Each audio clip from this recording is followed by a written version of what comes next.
I did my tribe on the Shawnee Indians. They're located in the Northeast Woodlands. And right here, these are the 3 flags of the Shawnee. This is for the absentee Shawnee tribe. This is for the Eastern Shawnee tribes of Oklahoma, and this is just a flag of the Shawnee tribe. The Shawnee Indians moved around a lot, mostly trying to avoid conflict with the colonists and the Indians from other tribes that would attempt to attack their villages.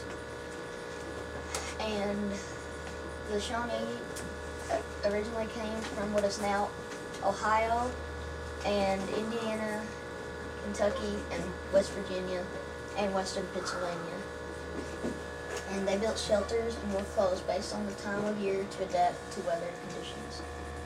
And this is the map of where they live today, and this, I think, is how they, where they lived in the past.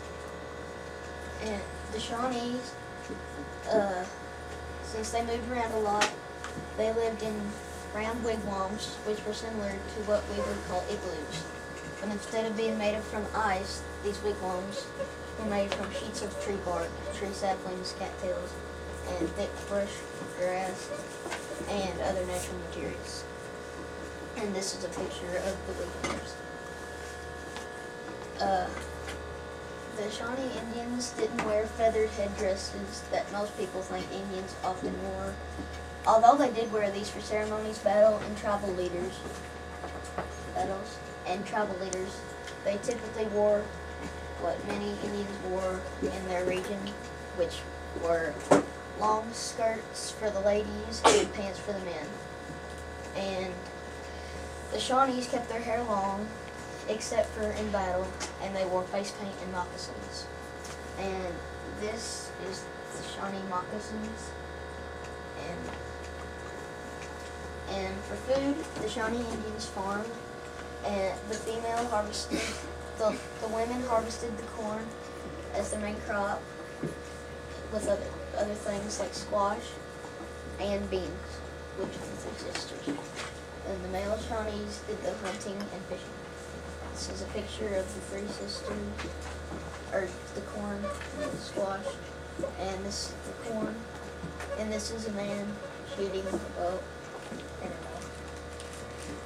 For the customs, many Shawnee ceremonies were tied to the agriculture cycle: the spring bread dance at planting time, the green corn dance when crops were ripened, and the autumn bread dance to celebrate the harvest.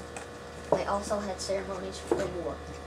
These are Shawnee Indian war dancers in Oklahoma, and this is just some ceremony that they did. For the weapons, they used tomahawks made of wood and metal blades. They used them as tools like a hatchet or an axe, and also for weapons. And this is the bow and arrow, which were made from arrowheads and wood, and they used them for hunting animals and for battle. This is the artwork. They made beadwork, pottery, and wood carving. Wampum were traded. Beadwork, pottery, and wood carving wampum were traded and used some as currency that had meaning to them, and often told a story or represented a person's family. And this is some beadwork, which was probably made into a belt. And this is a bowl that they made. The 2 famous Shawnee Indians were Tecumseh and Blue Jacket. Blue Jacket and Tecumseh were both war chiefs. The Shawnee Indians, before the onslaught of colonists, the Shawnee Indians had numbers of over 10,000 people.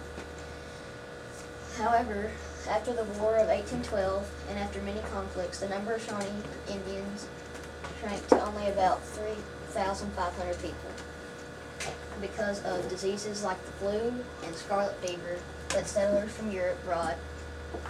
Also shrank the population. Today, almost 15,000 Shawnee Indians live in the United States. And that's my report on the Shawnee Indians.